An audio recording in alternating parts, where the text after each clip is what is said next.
Kaya magandang araw sa atin lahat. Muli na naman nagbabalik ang inyong lingkod upang magbigay ng panibagong komentaryo ukol sa naging pahayag ni Yusek Claire Castro at Boying Remulla about sa nangyaring speech ni former Speaker Martin Romualdez. Ayan, so umpisa na natin to. Yan ang unsolicited advice ni Palace Press Officer Yusek Claire Castro kay former Speaker Martin Romualdez. Ang detalye sa agenda report ni Ivy Reyes. Dapat huminahon muna si presidential cousin and former House Speaker Martin Romualdez. Ito ang profesional na opinyon ni Palace Press Officer Claire Castro bilang isang trial lawyer. Kung ako ang lawyer niya, Nan, kung wala pang resolution, sabi mo wala kang kasalanan, di ba? Tingin ko, mananahimik lang muna ako unless yung sinasabi niyang yan nasa affidavit niya. Hindi na nga pwedeng manahimik si former speaker dahil nga siya nga'y naiipit na. Naiintindihan mo ba yung sitwasyon ni former speaker? 'Di ba? Nasa kanya na lahat ng ng atensyon ng tao pati ng gobyerno. Siya na lang ang hinihintay kaya napilitan na siyang magsalita at magturo. Ang tinuturo na nga niya ang ehekutibo, 'di ba? Oo, Claire Castro, kami. Dahil iginiit naman daw ni Romualdez na wala siyang kinalaman sa flood control scandal. Napaka-imposible kasing wala kang kinalaman Martin Ikaw yung House Speaker Lahat dumadaan sa'yo yan. Napaka-imposibleng na-overlook mo yan. Diba? Napaka-imposibleng sinasabi mo. Bata niyo yan Diba? Lahat yan, bataan nyo. At mukhang kumpiyansa ito. Hindi raw muna niya pagsasalitain si Romualdez dahil nagmumukha raw itong galit sa takbo ng investigasyon. Paano hindi magmumukhang galit sa kanya na pupunto lahat ng mga aligasyon, 'di ba? Parang siya ang sumasalo ng lahat ng problema. Lalo na yung mga pagnanakaw sa flood control, 'di ba? Tila nagtampo raw ang kongresista sa Office of the Ombudsman nang harangin nito ang kanyang travel request patungong Singapore for health-related reasons. Ayun lang. Humingi rin ng Feeling ko desidido si Boying Remulla na kasuhan to si Martin Romualdez precautionary hold para meron silang fall guy. Kagaya nga ng sabi ni Martin sa kanyang speech, 'di ba? Hindi siya pwedeng maging fall guy sa mga taong sangkot rin. Hindi lang ang house nga sabi niya hindi lang ang house ang sangkot dyan sa flood control kundi kasama ang ehekutibo. departure order ang ombudsman sa Sandigan Bayan kasabay ng freeze order petition nila sa assets ni Inumpisaan ng bakbakan ni Boying Remulla si Martin. Martin, nasa iyo na lahat. Feeling ko ilalaglag ka talaga niyan kung hindi ka pa rin magsasalita. Romualdez bilang parte ng posibleng kaso ng money laundering. Depensa ni Romualdez, simulat sa pool, bukas siya sa lahat ng investigasyon. I will not allow myself to be turned into the scapegoat so that others who are actually accountable can walk away clean. I will not go alone. I will not... Ibig sabihin, inaamin na rin niya. 'Di ba? Ang dami niyo pang palusot I will not go alone. Ibig sabihin, meron pa siyang mga kasama. Alam niya na papunta na sa kanyang investigasyon. Kaya nga nagre-request na siya na makaalis ng bansa. Diba? Ayan na naman mga style nyo, bulok Diba? Be the fall guy for other people's corruption. Ayon kay Others people corruption. Sus, kayo rin yan. Wag kami, iba na lang.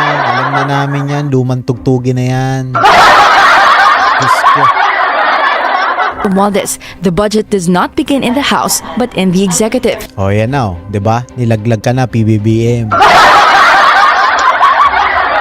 Nilaglag ka na ng pinsan mo. Good luck sa'yo. Sa mga ahensya na nagpropose umano ng proyekto.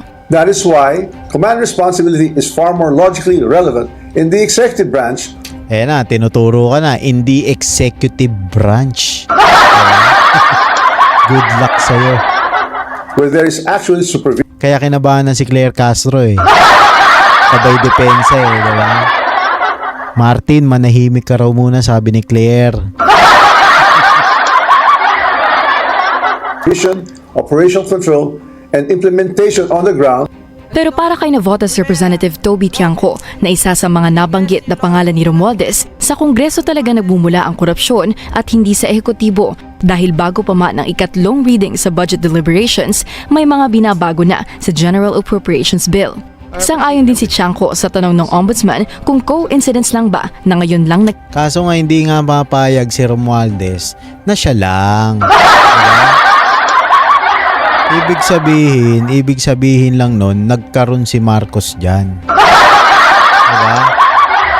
Kasi tignan niyo yung mga pahayag, pag-aralan niyo mabuti, bakit niya babanggitin yung ehekutibo kung hindi yan nagkaroon? Diba? Kung walang sangkot sa ehekutibo. Diba? Isang malaking kalokohan yan, diba? salita si Romualdez kung kailan nahuli na si Zaldico. Tanong niya kay Romualdez, makakagalaw ba si Ko nang hindi alam ng House Speaker? Tama. Napaka-imposibleng makagalaw yan si Zaldico kung hindi mo alam. Hindi pwedeng hindi pwedeng hindi mo alam kasi pera usapan dyan eh. The fact that former Speaker Martin Romualdez is acting this way, maybe he feels na talagang kung saan pupunta yung ebidensya, papabayaan ng presidente at hindi proprotectionan siya kahit pinsan. Yun lang, 'di ba? Threaten ka na.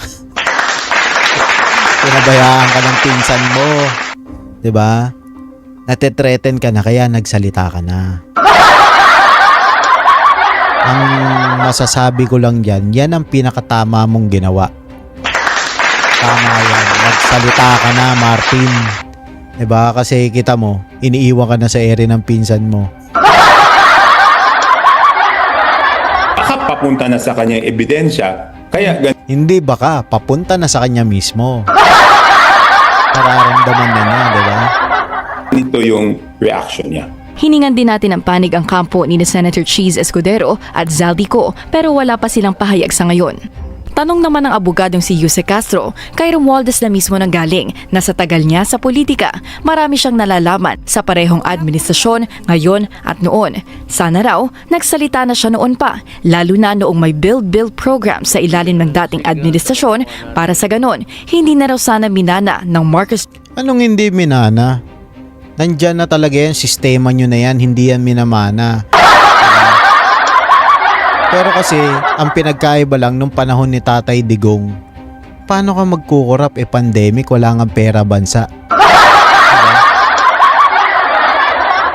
Hirap na hirap nga tayo nun eh. Kaya yung mga perang yun, sininop yung para ibili ng gamot. Diba? Yun lang yun. Kaya pinagbibintangan yung build program. And dami naman napatayo ni Presidente Rodrigo Duterte. Diba? Oh. Tapos sasabihin nyo, corruption. Imposible, napaka-imposible. Yung susunod nga pala rito sa natin, yung pinaka ni-request ni Ombudsman Boying Remulla na hold departure order. Meron tayong kopya dito, ipa-flash ko lang saglit. Junior administration ang umano'y korupsyon ng nakaraan. Humiling siya sa Sandigan Bayan ng hold departure order para kay former House Speaker Martin Romualdez para hindi makalabas ng bansa. Ito yung pinakakopya, dalawa yan eh. Ayan. So talagang tutuluyan nila to. Kawawa ka naman, Martin. Tutuluyan ka talaga ni Boying. Alam nyo, ang problema lang dito kasi kay Boying Remulla, si PBBM, 'di ba, independent body ang ombudsman, 'di ba? Hindi siya pwedeng pakialaman ng presidente. Pero si Boying Remulla, pwede niyang pakialaman ng presidente. Dahil meron siyang sariling kapangyarihan, 'di ba? 'Yun ang problema. Hindi natin alam kung may balak siyang i-remove ang presidente Kasi meron siya kapangyarihan na ganun, na gawin yun eh. Di natin alam, 'di ba? Sa mga susunod na mangyayari, kapag ka napatunayan na kasama ang ehekutibo o ang presidente, executive sa kaso o plunder case, malapit na. Malapit nang mapalitan ni BP Sara ang presidente. Good luck, PBBM. Sana hindi ka kasama dyan. Pero sa nakikita-kita ko ngayon, ilalaglag ka ng pinsan mo. Yun lang ang problema dyan. I think when I had the discussion earlier with former Secretary Singson and Justice Reyes, and it's some of it can be attributed to gross inexcusable negligence, if I'm not mistaken. Being the Secretary of Public Works, it was his job to make sure that things happen properly. I think that's one of the recommendations, is really to charge them. Alin lang ang mangyayari dito eh. Ganito lang yan. Kung sakaling magkaroon ng investigasyon, ayan, matuloy na yung investigasyon ni Boying Remulla sa ombudsman, ihinto nila yan kay Romualdez lang. Magiging fall guy talaga si Romualdez dito. Good luck. Diba? Sa'yo lahat ibabato yan. Maniwala ka sa akin. Ngayon pa lang, yung mga katropa mo, kapartido mo, ginigiba ka na eh. Diba? With gross inexcusable negligence. Kasi ang sabi dito ni Boying Remulla, ito, panoorin natin. The same case that will be filing against probably under study now, the Speaker of the House. Ayan na, the same case ang ipafile nila sa Speaker of the House. Yung negligence na tinatawag, kapabayaan. Former Speaker of the House, Martin Romualdez. Ayan na, kakasuhan talaga nila. Napaka-imposibleng hindi eh. Kaya natunugan niya ni Martin eh, gusto na umalis.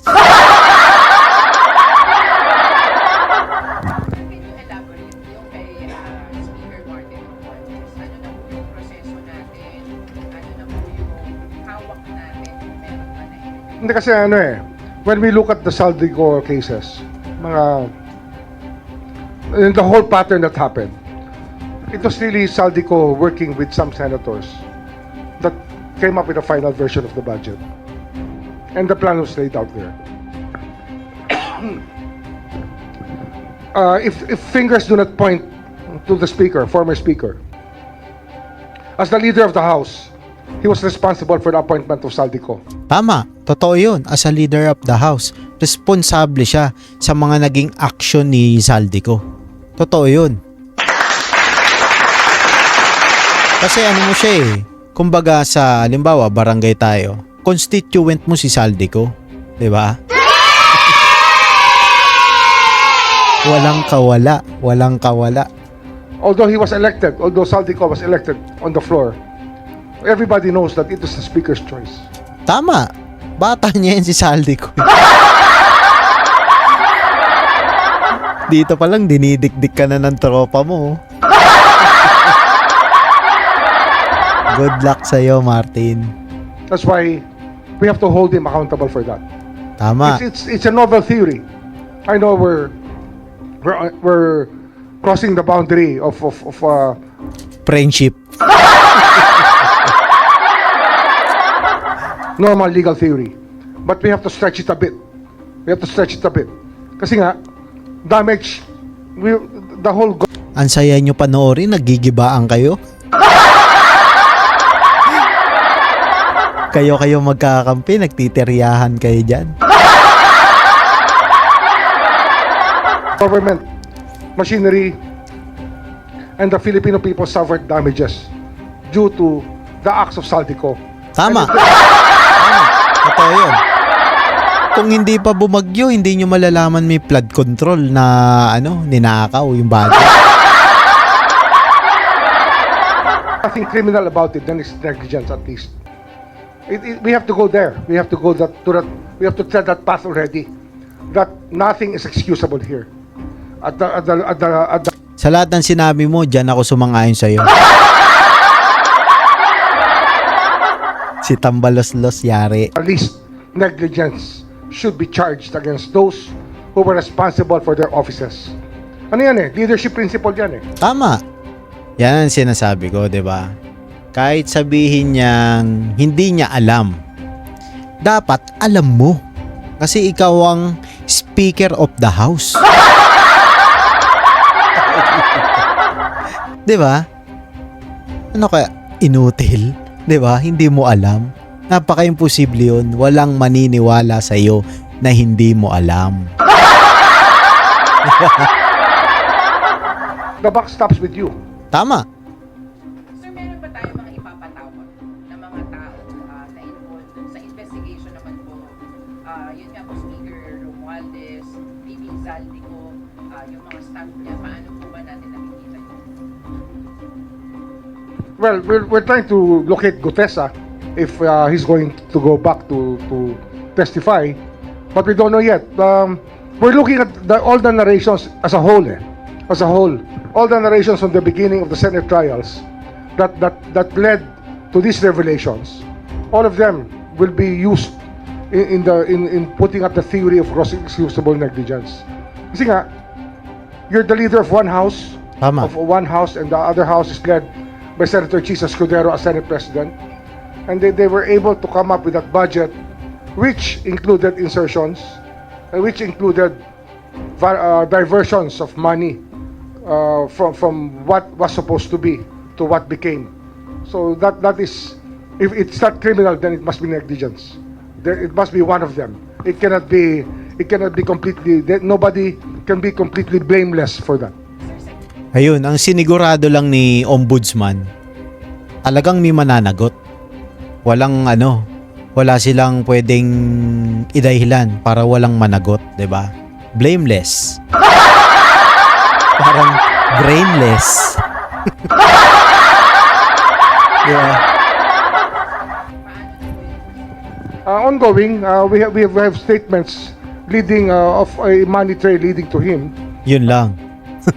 Narrations of fact that are there already. But of course, we want to buttress it with other evidence, which we're looking to right now. Ano nga eh?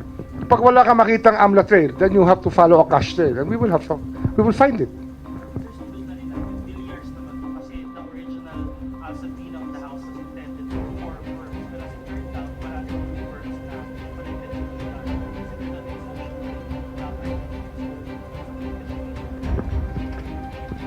Let's face it,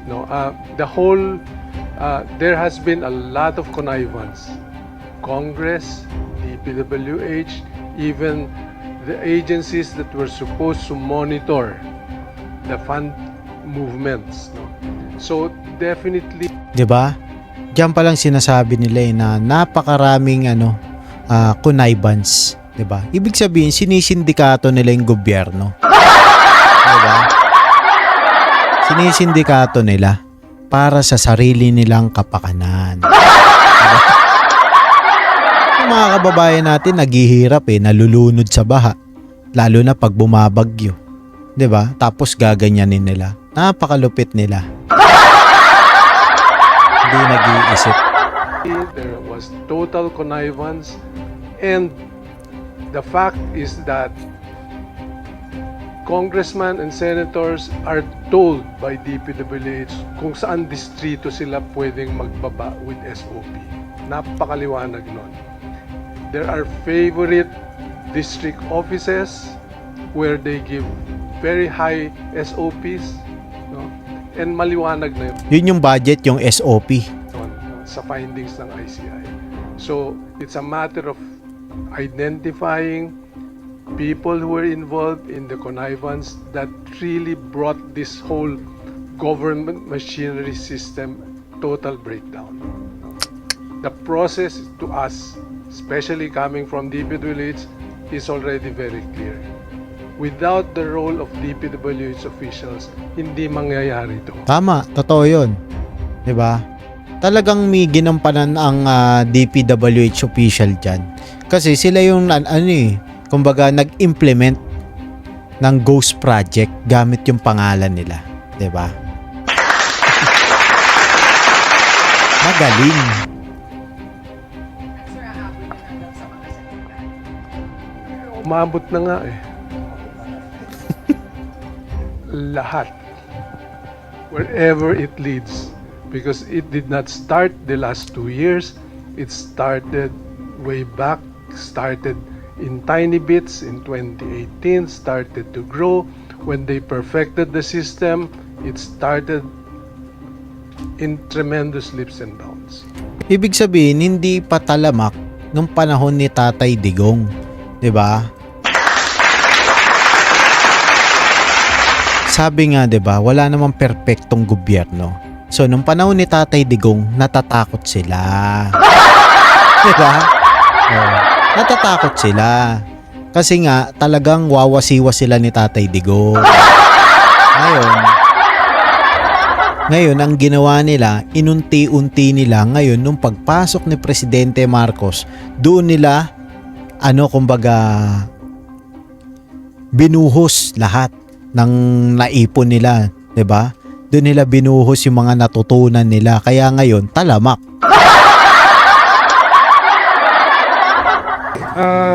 Ito pa, isa. In the same light, no? Ito naman yung naging opinion ni naging pahayag ni Ombudsman Boying Remulla about dun sa ikakaso nga kay Martin Romualdez. I'd like to say that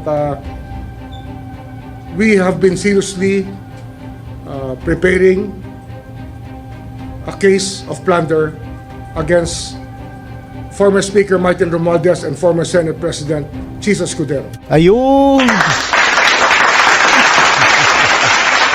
Sureball ka na, Martin. Ihohoyo ka talaga ni Boying Remulla, oh. Ayan kasi, 'di ba? Nakinig-kinig ka sa kanila, hindi ka magsalita eh. Sa tingin ko, kung hindi ka lalo nagsalita, ganito pa rin magiging pahayag ni Boying Remulla eh. 'Di ba? Kung ako sa'yo, sabihin mo na lahat, ituro mo na kung sino yung mga dapat mong ituro para hindi sa'yo babagsak lahat ng kaso. Diba? Alam namin na meron pang mas mataas na humahawak sa'yo. Ayaw pa kasing sabihin kung sino tuloy.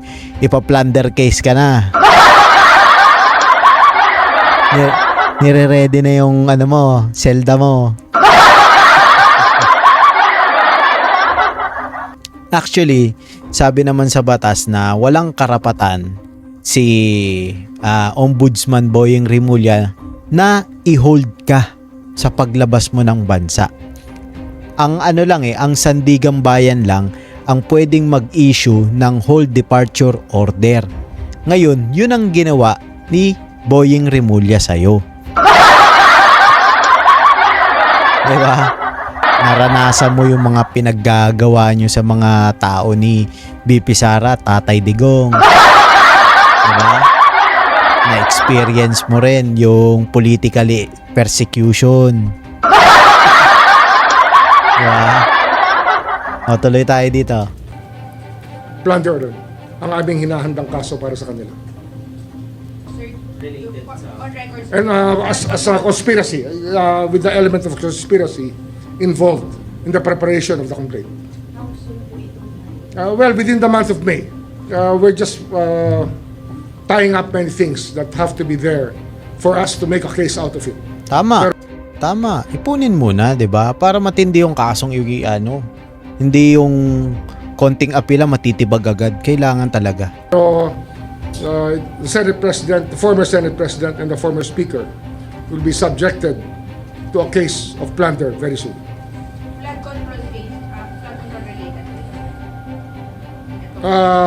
Flood control related in so many ways, yes. Sila yan. Pero marami pang iba kasi nga marami pang ibang mga miyembro ng dalawang bahay na maaaring tamaan din ng mga kaso ng plunder sa aming hinahanda ngayon. Ayan, yari kayo. Yari kayo. Yung mga bata ni Martin Romualdez. Yung mga nakialam sa flood control sa Senado.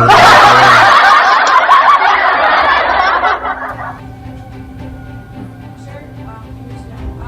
Since ito ay involving former Senate President Speaker, may kinalaman din ba sa violation of drafting a budget? Exactly. Is that necessary? It's actually the way that the budget was passed upon by the two houses and how many things happened to have been implemented because of that. Budget process, sir. Budget. Kumbaga nagpasobra sila sa pagpapasa ng budget para meron sila. Budgetary process. Conspiracy.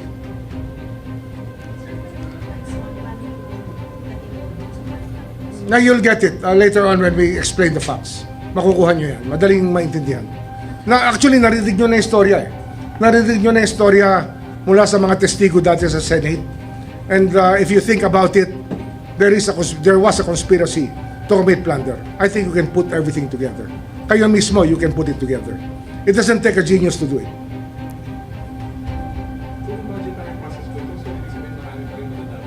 Maraming madadamay. Maraming madadamay. Ano ba naman yung mga tanong nyo? Marami talaga madadamay dyan. Marami yung nag-ayos eh. Kaya nga 'di ba mali-maliit ang pera. Diyos ko naman. Mga tanungan nyo eh.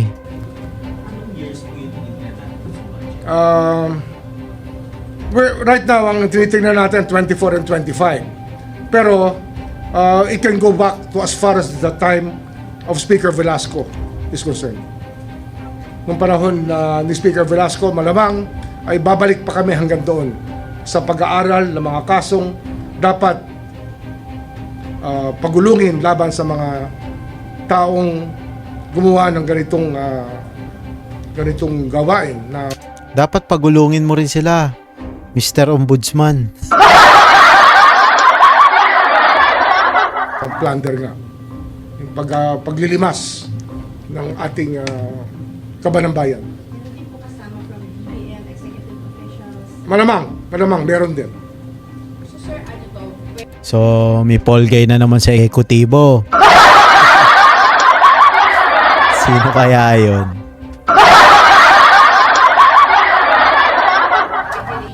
On top of violation of plunder law, violation of the budget law ng 2024 sa 2025. Yes. Ayun, so ito lang yung ating bibigyan muna ng komentaryo.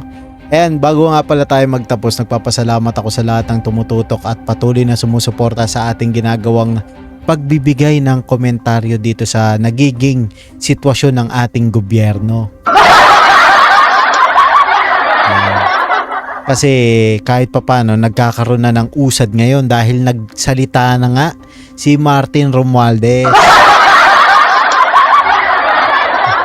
Kasi maiipit na siya, alam niya eh.